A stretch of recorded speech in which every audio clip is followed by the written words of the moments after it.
A La Nina is almost certain to develop in the Pacific this summer, as all 8 models used by the Bureau of Meteorology anticipate threshold levels for the key climate pattern will be reached or exceeded by next month. The Bureau's latest fortnightly assessment of conditions in the Pacific and Indian Oceans rates the likelihood of a La Nina this summer at about 70%, triple the usual level, prompting it to issue a La Nina alert on Tuesday. During La Nina years, Eastern Australia tends to have wetter than usual summers, as equatorial trade winds strengthen, shifting rainfall westwards.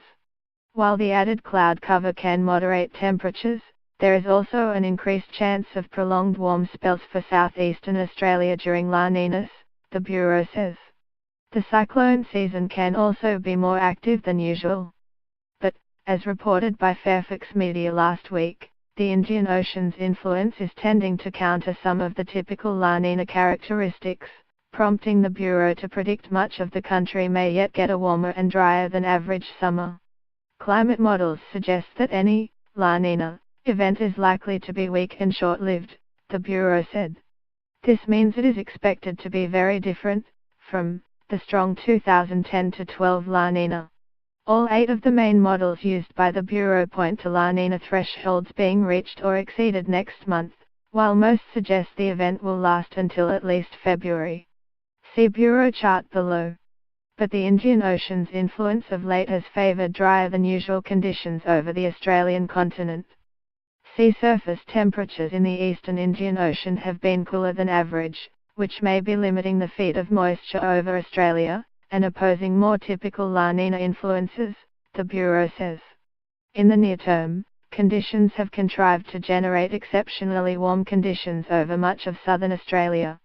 A large blocking high has set up in the Tasman, allowing cities such as Melbourne and Hobart to experience extended early season heat. It's unusual to get such a persistent blocking in November, Blair Truitt, senior climatologist at the Bureau, said. Melbourne, for instance, has posted its 8th day of 30 degrees this spring, with as many as 3 more to come. That compares with an average of just 2 pre-summer days of that heat.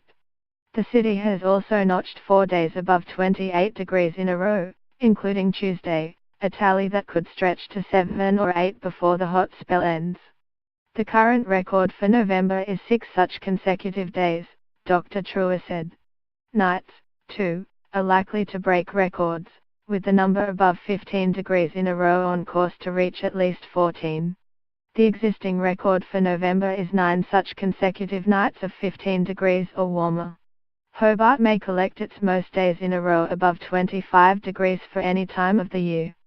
Including Tuesday, the city clocked up its 4th such days, matching the November record.